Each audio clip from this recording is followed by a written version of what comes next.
ರಾಜ್ಯ ರಾಜಕಾರಣದಲ್ಲಿ ದಲಿತ ಸಿಎಂ ಸಂಚಲನವನ್ನ ಮೂಡಿಸಿದೆ. ದಲಿತ ಮುಖ್ಯಮಂತ್ರಿ ಕೂಗಿಗೆ ಖರ್ಗೆ ಮೌನ ಉತ್ತರವನ್ನ ಕೊಟ್ಟಿದ್ದಾರೆ.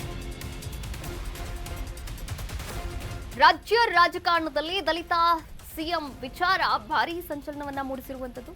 ಇನ್ನು ದಲಿತ ಮುಖ್ಯಮಂತ್ರಿ ಕೂಗಿಗೆ ಖರ್ಗೆ ಮೌನವನ್ನ ತಾಳಿದ್ದಾರೆ. ಮೌನದ ಉತ್ತರವನ್ನ ಕೊಟ್ಟಿದ್ದಾರೆ. ದಲಿತ ಸಿಎಂ ವಿಚಾರಕ್ಕೆ ನೋ ಕಾಮೆಂಟ್ಸ್ ಅಂತ ಹೇಳಿದ್ದಾರೆ.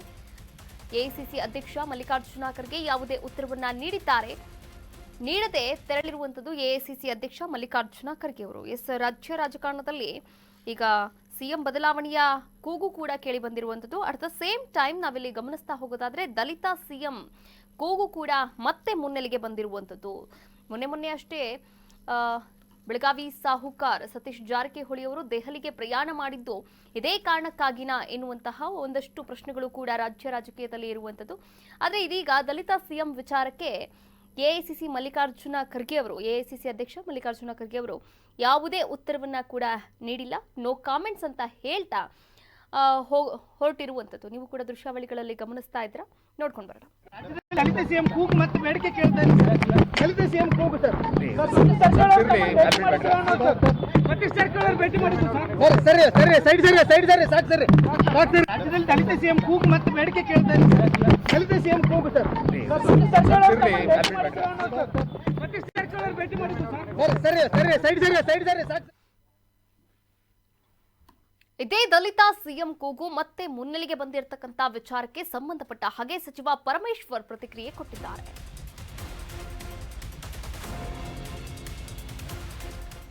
ದಲಿತ ಸಿಎಂ ಕೂಗು ಮತ್ತೆ ಮುನ್ನೆಲೆಗೆ ಬಂದಂತಹ ವಿಚಾರ, ಇದೇ ವಿಚಾರಕ್ಕೆ ಸಂಬಂಧಪಟ್ಟ ಹಾಗೆ ಬೆಂಗಳೂರಲ್ಲಿ ಗೃಹ ಸಚಿವ ಡಾಕ್ಟರ್ ಜಿ ಪರಮೇಶ್ವರ್ ಪ್ರತಿಕ್ರಿಯೆ ಕೊಟ್ಟಿದ್ದಾರೆ.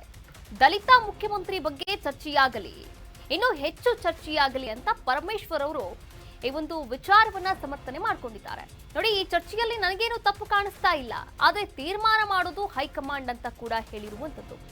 ಈ ವಿಚಾರ ಒಳ್ಳೆಯದೇ, ಈ ವಿಚಾರ ಚರ್ಚೆ ಮಾಡೋದ್ರಲ್ಲಿ ತಪ್ಪೇನು ಕಾಣಿಸ್ತಾ ಇಲ್ಲ ನನಗೆ, ಆದ್ರೆ ತೀರ್ಮಾನ ಮಾಡೋದು ದಲಿತ ಸಿಎಂ ಆಗಿರಬಹುದು ಅಥವಾ ಯಾವುದೇ ಸಮುದಾಯದ ನಾಯಕನನ್ನ ಸಿಎಂ ಮಾಡೋದು, ಆ ಒಂದು ವಿಚಾರ ಬಿಟ್ಟದ್ದು ಹೈಕಮಾಂಡ್ ವರಿಷ್ಠರಿಗೆ ಎನ್ನುವಂತಹ ಮಾತುಗಳನ್ನ ಆಡಿರುವಂತದ್ದು. ಹಾಗಾದ್ರೆ ಗೃಹ ಸಚಿವರು ಏನ್ ಮಾತನಾಡಿದ್ದಾರೆ ನೋಡ್ಕೊಂಡು ಬರೋಣ. ಅವಕಾಶವನ್ನ ಕೊಡೋದಿದ್ರೆ ಯಾರು ಕೊಡಬಾರ್ದು ಅಂತ ಹೇಳೋದಿಲ್ಲ. ಅದು ಹೈಕಮಾಂಡ್ನವರಿಗೆ ಬಿಟ್ಟಿರ್ತಕ್ಕಂಥದ್ದು ಮತ್ತು ಆಗಿನ ಮುಖ್ಯಮಂತ್ರಿಗಳಿಗೆ ಬಿಟ್ಟಿರ್ತಕ್ಕಂಥದ್ದು.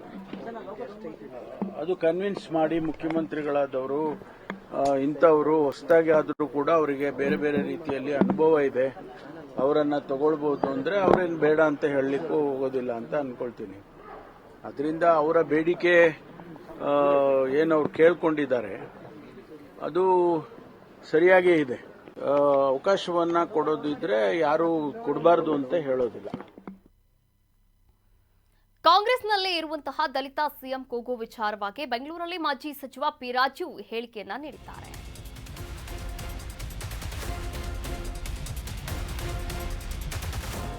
ಕಾಂಗ್ರೆಸ್ನಲ್ಲಿ ದಲಿತ ಸಿಎಂ ಕೂಗು ವಿಚಾರ, ಇದೇ ವಿಚಾರಕ್ಕೆ ಸಂಬಂಧಪಟ್ಟ ಹಾಗೆ ಬೆಂಗಳೂರಲ್ಲಿ ಮಾಜಿ ಸಚಿವ ಪಿ ರಾಜು ಕೂಡ ಹೇಳಿಕೆಯನ್ನ ನೀಡಿದ್ದಾರೆ.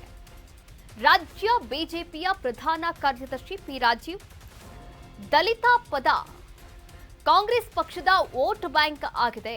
ಇನ್ನು ಸ್ವಾತಂತ್ರ್ಯ ಬಂದು 35 ವರ್ಷಗಳವರೆಗೆ ಎಸ್ಸಿ ಎಸ್ಟಿಗಳಿಗೆ ಪ್ರತ್ಯೇಕ ಯೋಜನೆಯೇ ಇರಲಿಲ್ಲ. ಇನ್ನು ಕರ್ನಾಟಕದಲ್ಲಿ ಎಸ್ಸಿಪಿ ಟಿಎಸ್ಪಿ ಯೋಜನೆಯನ್ನ ತಂದಿದ್ದಾರೆ. ಈ ಯೋಜನೆಯನ್ನ ತಂದಿದ್ದಾರೆ, ಆದ್ರೆ ಅದರಲ್ಲಿ ಅನುದಾನವಾಗಿ ಬರ್ತಿರುವಂತಹ ಹಣ ಎಲ್ಲಿ ಹೋಗ್ತಾ ಇದೆ ಎನ್ನುವಂತಹ ಪ್ರಶ್ನೆಯನ್ನ ಕೂಡ ಕೇಳಿದ್ದಾರೆ. 45,000 ಕೋಟಿ ಖರ್ಚು ಮಾಡಿದ್ದೇವೆ ಅಂತ ಹೇಳ್ತಾರೆ, ಆದ್ರೆ ಯಾವುದು ಕೂಡ ನಯಾ ಪೈಸಾ ಉಪಯೋಗಕ್ಕೆ ಬರಲ್ಲ. ಪಿ ರಾಜೀವ್ ಅವರು ಹೇಳಿರ್ತಕ್ಕಂಥ ಹೇಳಿಕೆ ಇದಾಗಿದೆ. ದಲಿತರಿಗೆ ಕಾಂಗ್ರೆಸ್ ಪಕ್ಷದಿಂದ ನ್ಯಾಯ ಸಿಕ್ಕಿಲ್ಲ, ಅಧಿಕಾರಕ್ಕೆ ಕುತ್ತು ಬಂದಾಗ ದಲಿತರ ಹೆಸರನ್ನ ಹೇಳ್ತಾರೆ. ಕಾಂಗ್ರೆಸ್ ವಿರುದ್ಧ ಮಾಜಿ ಶಾಸಕ ಪಿ ರಾಜೀವ್ ಕಿಡಿಕಾರಿರುವಂತದ್ದು. ನೋಡಿ, ಕಾಂಗ್ರೆಸ್ನಲ್ಲಿ ದಲಿತ ಸಿಎಂ ಕೂಗು ವಿಚಾರಕ್ಕೆ ಸಂಬಂಧಪಟ್ಟಂತೆ ಪರಮೇಶ್ವರ್ ಅವರು ಕೂಡ ಒಳ್ಳೆ ವಿಚಾರ ಚರ್ಚೆ ಆಗಲಿ ಅಂತ ಕೂಡ ಹೇಳಿರುವಂತದ್ದು. ಇದೇ ವಿಚಾರಕ್ಕೆ ವಿಪಕ್ಷದ ಮಾಜಿ ಸಚಿವ ಪಿ ರಾಜೀವ್ ಅವರು ಕೂಡ ಹೇಳಿಕೆಯನ್ನು ನೀಡಿದ್ದಾರೆ. ನೋಡಿ, ದಲಿತ ಪದ ಕಾಂಗ್ರೆಸ್ ಪಕ್ಷದ ವೋಟ್ ಬ್ಯಾಂಕ್ ಆಗಿದೆ.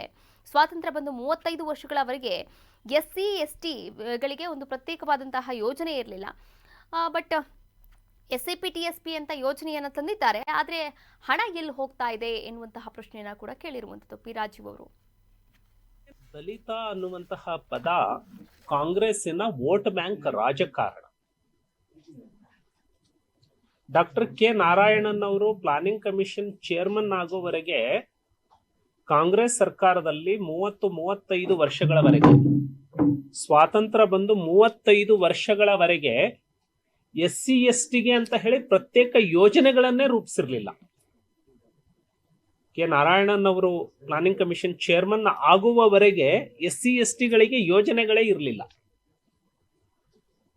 ಇವತ್ತು ಕರ್ನಾಟಕದಲ್ಲಿ SCP TSP ಯೋಜನೆ ಜಾರಿಗೆ ತಂದಿದ್ದೀವಿ ಅಂತ ಹೇಳ್ತಿದ್ದಾರೆ.